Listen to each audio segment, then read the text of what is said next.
Hello दोस्तों, स्वागत है आप सबका मेरे चैनल पवन बायो रिसर्चर में। और आज हम लोग जिस टॉपिक पर बात करने वाले हैं वो है गवर्नमेंट जॉब से रिलेटेड जो एग्ज़ाम होते हैं उसमें जो एसएससी सीजीएल है उसके क्या क्या कुछ स्पेशल टिप और ट्रिक्स हैं जो कि एग्ज़ाम क्वालिफाई कराने में आपकी हेल्प कर सकते हैं।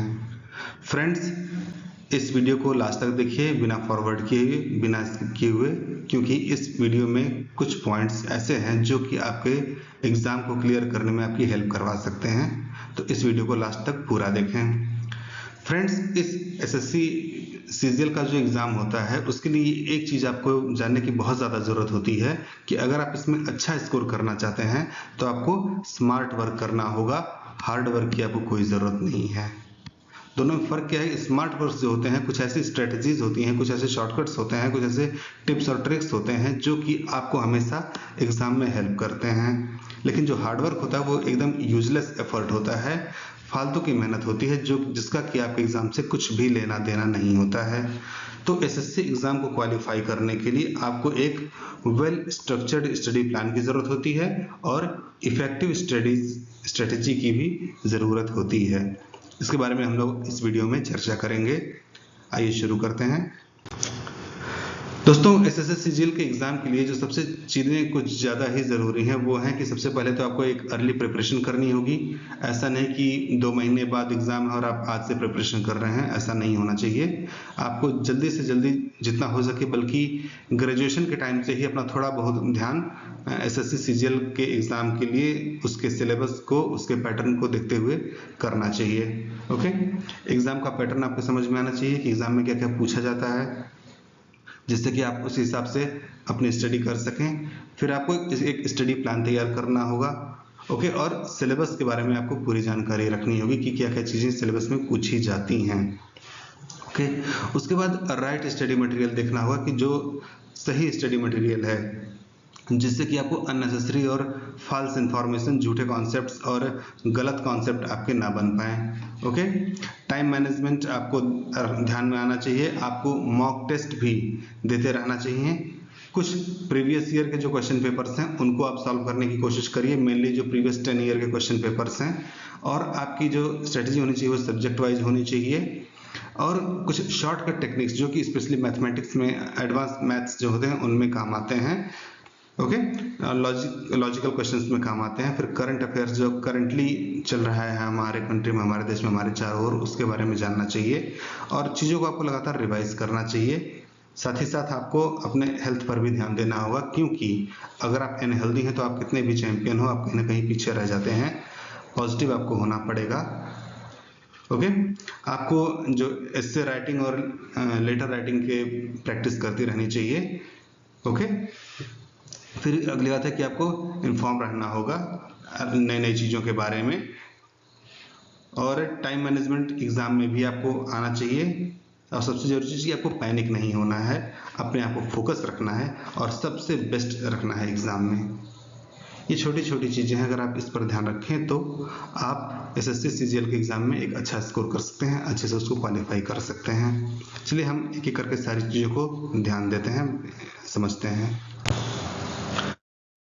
सबसे पहले होता है कि अंडरस्टैंड द एग्ज़ाम पैटर्न। आपको एग्ज़ाम पैटर्न को समझना होगा कि एग्ज़ाम एसएससी सीजीएल का क्या होता है, कैसे होता है। तो जैसा कि मैंने अपने पिछली वीडियोस में बताया था कि ये 4 टीयर्स में होता है। टीयर 1 प्रिलिमिनरी होता है, टीयर 2 मेंस होता है, टीयर 3 जो होता है वो डिस्क्रिप्टिव होता है, और टीयर 4 जो होता है वो स्किल टेस्ट होता है या फिर कंप्यूटर प्रोफिशिएंसी टेस्ट होता है। ओके, इनमें क्या क्या पूछा जाता है, क्या क्या इंपॉर्टेंट टॉपिक्स हैं, इसके लिए आप हमारे प्रीवियस वीडियोस में जा सकते हैं। ठीक है, आपको समझना होगा कि हर एक टीयर में जो होता है उसकी मार्किंग स्कीम क्या है और उसका सिलेबस क्या है। ठीक है, हर टीयर के बारे में जो आप जानेंगे तो आप इस एग्ज़ाम में एक अच्छा स्कोर कर सकते हैं। बात करते हैं कि स्टडी प्लान डेवलप करने की। जो आप स्टडी प्लान अपना डेवलप करेंगे, किस दिन आपको कितनी देर क्या क्या पढ़ना है, वो आपका कंप्रहेंसिव होना चाहिए। ओके, साथ ही साथ वो पूरे के पूरे सिलेबस को कवर करना चाहिए, सारे टॉपिक्स को कवर करना चाहिए। होता है ऐसा कि अक्सर कुछ बच्चों को कुछ सब्जेक्ट्स बहुत ज़्यादा अच्छे लगते हैं, कुछ सब्जेक्ट बहुत बोरिंग लगते हैं। तो जो उनको अच्छे लगते हैं वो उनको बार बार पढ़ते हैं, लेकिन जो उनको बोरिंग लगते हैं वो उन्हें बार बार नहीं पढ़ना चाहते हैं। इस वजह से उनके कुछ जो सब्जेक्ट्स होते हैं वो कमज़ोर रह जाते हैं और वही उनको निगेटिव इम्पैक्ट डालते हैं उनके एग्ज़ाम में। तो ऐसा आपको नहीं करना है। ओके, आपको हर एक सब्जेक्ट को एक स्पेसिफिक टाइम देना है, ठीक है, चाहे वो आपको अच्छा लगे या बुरा, लेकिन उसको पढ़ना है। और यकीन मानिए, अगर आप किसी सब्जेक्ट को, उसके कॉन्सेप्ट को बार बार पढ़ते हैं, एक प्लान बनाकर, एक चार्ट बनाकर, फ्लो चार्ट बना करके पढ़ते हैं, तो आप आराम से उस सब्जेक्ट पर अपना कमांड बना सकते हैं। आपको वह सब्जेक्ट धीरे धीरे अच्छा लगने लगेगा। साथ ही साथ आपको ये भी जानना होगा कि आपके स्ट्रेंथ्स क्या हैं और वीकनेसेस क्या हैं, कौन से सब्जेक्ट्स या फिर कौन से टॉपिक्स आपको बहुत ज़्यादा अच्छे लगते हैं, कौन से आपको बहुत बुरे लगते हैं या फिर आप उनमें कमज़ोर हैं। आपका कॉन्सेप्ट किस में अच्छा है, किस में बुरा है, ये जानना आपको बहुत ज़रूरी है। बात करते हैं सिलेबस के फैमिलियराइजेशन की। तो हर एक टीयर में क्या क्या क्वेश्चन पूछे जाते हैं, क्या क्या सिलेबस होता है, क्या क्या टॉपिक्स होते हैं, वो उसके बारे में आपको पूरी तरह से जानना बहुत ज़रूरी है, जिसके बारे में मैंने आपको पिछली वीडियोस में बताया था। तो आप एक बार वो वीडियोस फिर से देख सकते हैं। तो पूरे के पूरे मतलब हर एक टीयर में जो जो चीज़ें पूछी जाती हैं आपको उसके बारे में पता होना चाहिए। ओके, और आपको हर एक टीयर के लिए खुद को प्रिपेयर करना पड़ेगा। और जैसे कि मैंने कहा कि आपको जो टॉपिक्स हैं उन पर फोकस करना पड़ेगा, जो कि आपको एग्जाम में ज़्यादा से ज़्यादा वेटेज दिला सकते हैं। Okay, choosing the right study material, ये एक ऐसा पॉइंट है जिसमें कई बच्चे बहुत सारी गलतियां कर जाते हैं। ठीक है, वो अपना राइट स्टडी मटेरियल कभी नहीं चूज करते, वो हमेशा इधर से उधर से तमाम जगह से ऐसी ऐसी इंफॉर्मेशन कलेक्ट करते हैं जो कि गलत होती हैं, गलत कॉन्सेप्ट वाली होती हैं, जिसकी वजह से उनको एग्जाम में नुकसान उठाना पड़ता है। ऐसा आप बिल्कुल नहीं करेंगे, आप हमेशा राइट स्टडी मटेरियल करेंगे, ऐसे स्टडी मटेरियल्स जो कि रिलायबल हों, जो कि जिन पर ट्रस्ट किया जा सके, और आपको गुड क्वालिटी के रिसोर्सेज को कलेक्ट करना है। अच्छी क्वालिटी के आपके स्टडी मटेरियल्स होने चाहिए, आपकी बुक्स होनी चाहिए। अगर आपने कोई ऑनलाइन कोर्स लिया है तो वो रिलायबल जगह से लीजिए, अच्छे टीचर से लीजिए। ओके, और जो प्रीवियस ईयर स्टडी पेपर्स हैं उन पर भी फोकस करिए। ओके, जो NCERT होती है, ऐसा मान्यता है कि इट इज़ हाईली रिकमेंडेबल है, क्योंकि इससे कॉन्सेप्ट काफ़ी ज़्यादा इस पर काफ़ी ज़्यादा ट्रस्ट किया जा सकता है। ठीक है, तो अपना जो बेसिक कॉन्सेप्ट है वो आप NCERT की हेल्प से प्रिपेयर कर सकते हैं। टाइम मैनेजमेंट, एग्ज़ाम में टाइम मैनेजमेंट सबसे ज़्यादा इम्पॉर्टेंट है। होता क्या है कि कभी कभी हम भूल जाते हैं कि हमारे पास कितना टाइम बचा हुआ है, हमें एक ही पेपर, एक ही एग्ज़ाम में या फिर एक ही टॉपिक पर स्टक हो जाते हैं। ऐसा नहीं करना चाहिए हमको। ओके, हमें पूरे के पूरे एग्ज़ाम को और उसके टाइम को ध्यान रखना चाहिए। कोशिश कीजिए कि जब आप एग्ज़ाम देने जाएं तो अपनी हाथ में एक wrist watch, general wrist watch simple सी, वो आप लेकर के जाएं, सामने रखें और आपकी नज़र अपने क्वेश्चन पेपर पर और उस रिस्ट वॉच पर ऑसिलेट करनी चाहिए। ओके, आपको हमेशा ध्यान रखना चाहिए कि हमारे पास कितना टाइम बचा हुआ है। ठीक है, और कोशिश करिए कि आप एग्ज़ाम में जाने से पहले जो मॉक टेस्ट दें वो टाइम बाउंड हो। ओके, तो मॉक टेस्ट और सैम्पल पेपर्स आप रेगुलरली सॉल्व करते रहिए, टाइम बाउंडेड प्रैक्टिस करते रहिए। जब आप टाइम बाउंडेड प्रैक्टिस करेंगे घर पे तो आप टाइम मैनेजमेंट आसानी से कर सकेंगे अपने एग्ज़ाम में, और अपनी स्पीड बढ़ाइए लेकिन एक्यूरेसी के साथ। अगर आप 1 घंटे में 60 क्वेश्चन सॉल्व कर रहे हैं तो कोशिश करिए कि आप 1 घंटे में 80 क्वेश्चन सॉल्व कर सकें, लेकिन मैक्सिमम या उसमें से सारे के सारे सही हों। मैं फिर से कह रहा हूं कि ऐसे जो एग्ज़ाम होते हैं उसमें ये मायने नहीं रखता है कि आप कितने क्वेश्चन सॉल्व कर रहे हैं, बल्कि ये मायने रखता है आपने जो कितने क्वेश्चन सॉल्व किए हैं उसमें से कितना सही है। ओके, तो number of correct questions are more important than the number of questions attempted, ये चीज़ हमेशा याद रखिएगा। बात करते हैं मॉक टेस्ट की। मॉक टेस्ट और सैम्पल पेपर्स कुछ चीज़ें ऐसी हैं, ये चीज़ें ऐसी हैं जो आपको इस एग्ज़ाम में क्या हर एक एग्ज़ाम के लिए हेल्पफुल होती हैं। अगर आप कोई भी एग्ज़ाम देने जाएं, आप अगर मॉक टेस्ट दे रहे हैं, सैम्पल पेपर सॉल्व कर रहे हैं, previous year question paper solve कर रहे हैं, तो आपके लिए बहुत ज़्यादा फायदेमंद होता है। तो जहाँ तक हो सके take maximum SSC CGL mock test, ज़्यादा से ज़्यादा मॉक टेस्ट देने की कोशिश करिए और ये आपको हेल्प करेगा कि आप एग्ज़ाम पैटर्न को अच्छे से समझ सकें और जो टाइम मैनेजमेंट स्किल होती है वो आपकी इम्प्रूव करेगा। तो ज़्यादा से ज़्यादा आप मॉक टेस्ट देने की कोशिश करिए। Okay, previous year question papers भी सॉल्व करने की कोशिश करिए। प्रीवियस ईयर के क्वेश्चन पेपर्स जो होते हैं फ्रेंड्स वो बहुत ज़्यादा हेल्पफुल होते हैं, क्योंकि आप उससे को ये पता चलता है कि एग्ज़ाम का डिफ़िकल्टी लेवल क्या है। कई लोग एसएससी सीजीएल को एकदम हल्के में ले लेते हैं, लेकिन ये भी एक बहुत डिफ़िकल्ट एग्ज़ाम है, जैसा कि मैंने पहले ही बताया है। तो एग्ज़ाम की डिफ़िकल्टी लेवल को आप पता चलता है प्रीवियस ईयर के क्वेश्चन पेपर से। इसके अलावा आप ये जानते हो कि किस तरह के क्वेश्चन पूछे जाते हैं और इम्पॉर्टेंट टॉपिक्स क्या हैं। तो आप क्वेश्चंस के वो पैटर्न और वो टॉपिक्स पर ज़्यादा से ज़्यादा ध्यान देते हो। ओके, तो प्रीवियस ईयर के क्वेश्चंस पेपर्स भी आप सॉल्व करने की कोशिश करिए। अगली बात आती है कि सब्जेक्ट वाइज स्टडी। आपको जो स्टडी करनी है ना वो सब्जेक्ट वाइज करनी है। आप अपनी पूरी की पूरी प्रिपरेशन को सब डिफरेंट सब्जेक्ट्स में डिफरेंट सेगमेंट्स में डिवाइड कर दीजिए और हर एक सेगमेंट पर थोड़ा थोड़ा टाइम दीजिए। ओके, जो आपके वीक एरियाज हैं, ऐसे एरियाज जिसमें आपका कॉन्सेप्ट बहुत पुअर है या जिसके बारे में आपको पता नहीं है, उनमें अपना कॉन्सेप्ट बिल्डअप करने की कोशिश करिए, उसको मजबूत बनाने की कोशिश करिए। लेकिन साथ ही साथ जो आपका स्ट्रांग एरिया है उसको मेंटेन रखिए। ऐसा नहीं कि वीक एरिया को स्ट्रांग बनाने के चक्कर में आपकी जिस सब्जेक्ट पर पकड़ मजबूत है वहाँ से आपकी पकड़ छूट जाए, आप उसमें भी कमज़ोर हो जाएं। ऐसा आपको नहीं करना है। अगला है शॉर्टकट टेक्निक्स। ऐसी टेक्निक्स जो कि काफ़ी शॉर्टकट होती हैं और स्पेशली जो मैथमेटिकल प्रॉब्लम्स हैं, जो रीजनिंग पजल्स हैं, जो इंग्लिश ग्रामर के क्वेश्चंस हैं, उनमें इनका बहुत ज़्यादा इस्तेमाल होता है। तो आप ऐसे शॉर्टकट टेक्निक्स सीखिए, स्मार्ट ट्रिक्स सीखिए। ओके, इससे क्या होता है कि जो लंबे लंबे क्वेश्चंस होते हैं, लंबे लंबे जिनके सॉल्यूशंस होते हैं, उनसे आप बचेंगे, जिससे कि आपका जो वैल्यू टाइम है वो बचेगा और वो आप दूसरे क्वेश्चंस पर फोकस कर सकते हैं। तो ज़्यादा से ज़्यादा शॉर्टकट टेक्निक्स सीखने की कोशिश करिए। ओके, बात करते हैं करंट अफेयर्स की। होता क्या है कि एसएससी सीजीएल में जो एग्ज़ाम एसएससी सीजीएल का जो एग्ज़ाम होता है उसमें जो क्वेश्चंस पूछे जाते हैं वो हमेशा अप टू डेट रहते हैं। ओके, और आप जानते हैं कि हमारे कंट्री में, बल्कि हमारे चारों तरफ जो भी कंडीशंस हैं वो अक्सर चेंज होती रहती हैं। तो अगर आप अपडेटेड हैं, जो चारों तरफ चीज़ें चल रही हैं, करंट अफेयर से अपडेटेड हैं, तो आप एक अच्छा स्कोर कर सकते हैं। खास करके टीयर 2 और टीयर 3 के एग्ज़ाम में करंट अफेयर्स उसमें बहुत ज़्यादा इम्पॉर्टेंट रोल प्ले करता है। तो आपको हमेशा अपडेट रहना होगा करंट अफेयर से। ठीक है, तो उसके लिए आप क्या कर सकते हैं, आप न्यूज़पेपर पढ़ सकते हैं, आप न्यूज़ चैनल देख सकते हैं और ऑनलाइन रिसोर्सेज पर ध्यान दे सकते हैं। ओके, तो ये चीज़ें आपको सबसे ज़्यादा ध्यान देने की ज़रूरत है कि आपको करंट अफेयर्स पर फोकस करना है और ज़्यादा से ज़्यादा अपडेट रहना है। मतलब कहीं पर भी कोई भी हमारे कंट्री में कोई भी कंडीशन चल रही हो उसके बारे में आपको जानकारी होनी ही होनी चाहिए।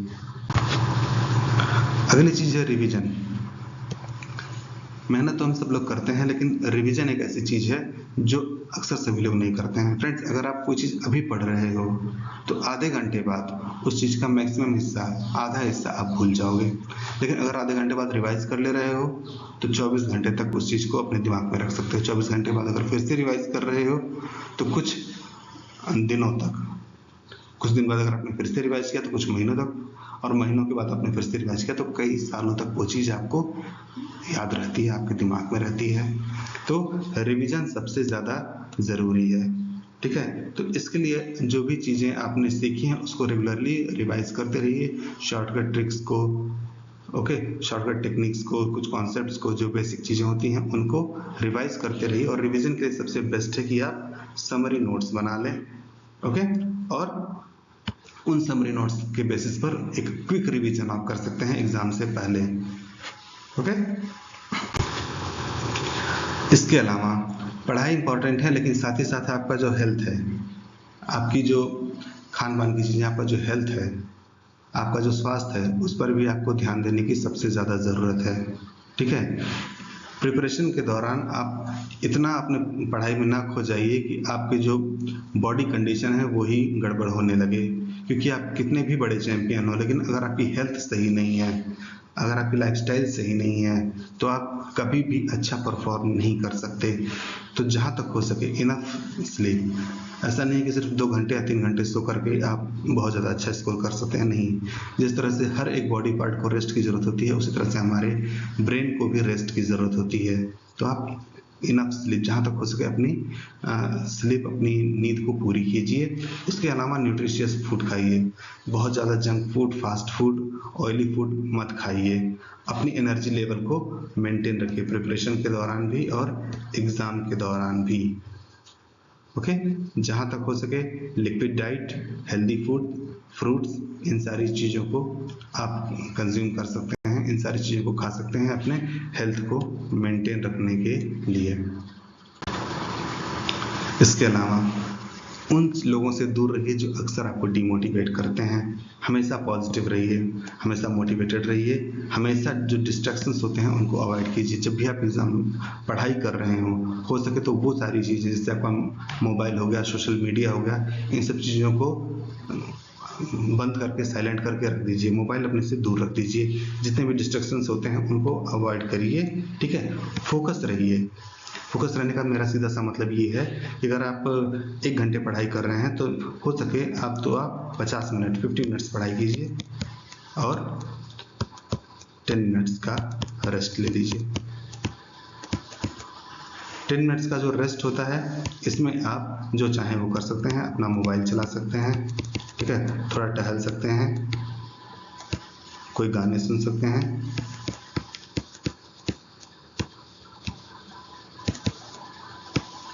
जो भी आपकी मर्जी वो कर सकते हैं, ठीक है। तो 50 to 10 यानी कि 50 मिनट आपकी स्टडी होनी चाहिए, और वो भी ऐसी वैसी स्टडी नहीं होनी चाहिए, फोकस्ड स्टडी होनी चाहिए। यानी कि इस बीच में आपको और कुछ भी सोचना नहीं है।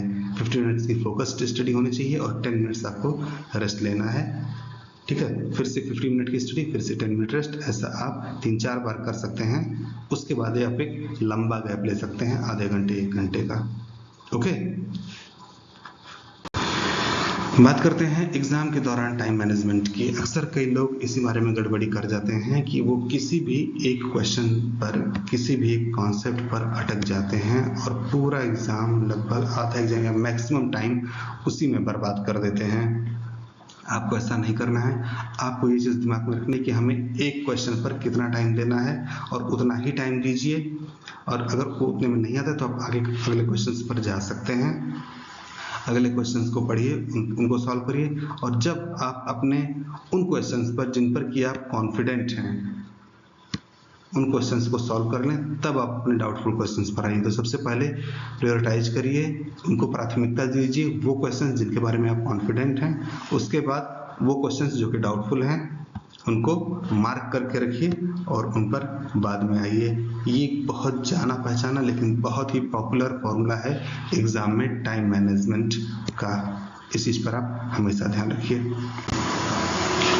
बात करते हैं जो टियर 3 होता है, डिस्क्रिप्टिव पेपर, जो कि pen and paper based exam है, जिसमें कि आपको पेन और पेपर से काम लेना है, जिसमें कि आपको एमसीक्यू यानी कि मल्टीपल चॉइस क्वेश्चन नहीं मिलते हैं।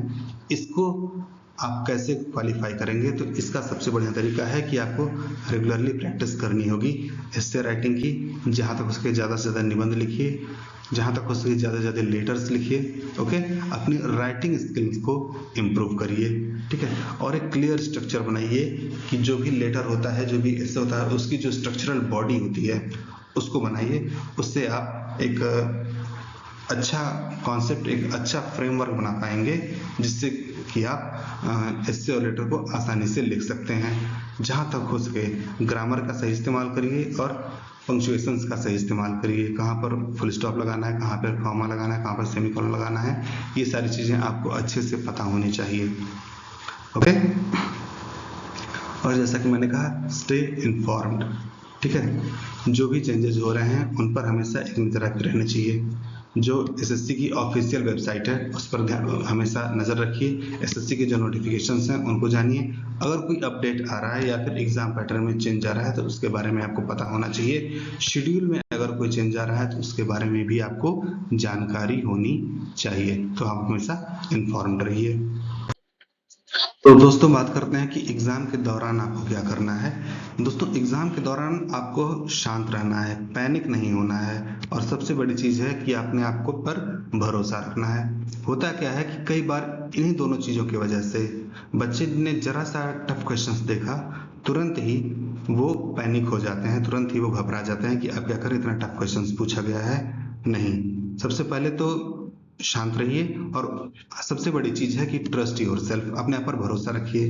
कई बार स्टूडेंट्स जो उनका कॉन्सेप्ट होता है उस पर भी वो ट्रस्ट नहीं करते हैं, उस पर भी भरोसा नहीं रखते हैं। आपको ऐसा नहीं करना है, आपको शांत रहना है एंड ट्रस्ट योर सेल्फ। अगली चीज होती है कि एग्जाम में फोकस्ड रहिए। एग्जाम में ऐसा नहीं कि एग्जाम आप दे रहे हैं तो एग्जाम में एग्जाम से बाहर की भी चीजें आपके दिमाग में चल रही हैं, घर की, परिवार की, नातेदार की, रिश्तेदार की, उनके तानों की, कुछ नहीं। एग्जाम में सिर्फ आप एग्जाम के क्वेश्चंस पर फोकस करिए, ठीक है। डाइवर्ट आपको नहीं होना है and do your best in the exam. Exam में जहां तक हो सके अपना बेस्ट परफॉर्म करिए, उसके अलावा आपको और सारी चीजें ध्यान देने की जरूरत नहीं है। एग्जाम में अगर आप पैनिक नहीं हो रहे हैं, एग्जाम पर फोकस कर रहे हैं, एग्जाम के एक एक क्वेश्चन को ध्यान दे रहे हैं, प्रायोरिटाइज कर रहे हैं क्वेश्चन को जो जिस पर आप कॉन्फिडेंट हैं, अगर आप उसको पहले कर रहे हैं तो ट्रस्ट मी आप बहुत अच्छा स्कोर कर सकते हैं एग्जाम में। बस दोस्तों इस वीडियोज में इतना ही। तो एक चीज आपको ध्यान देने की जरूरत है कि आपको परफेक्ट होने की जरूरत नहीं है, आपको एक अच्छा स्कोर करने की जरूरत है एसएससी एग्जाम को क्वालिफाई करने के लिए। तो अगर आपको ये वीडियो हेल्पफुल लगा तो आप इस वीडियो को दूसरों के साथ भी शेयर करिए और कमेंट भी करिए। मिलते हैं अगले वीडियो में। और अगर आपको और ज़्यादा डिटेल्स जाननी है तो आप मेरे वेबसाइट पर आकर विजिट कर सकते हैं। Thank you for watching. मिलते हैं अगले वीडियो में।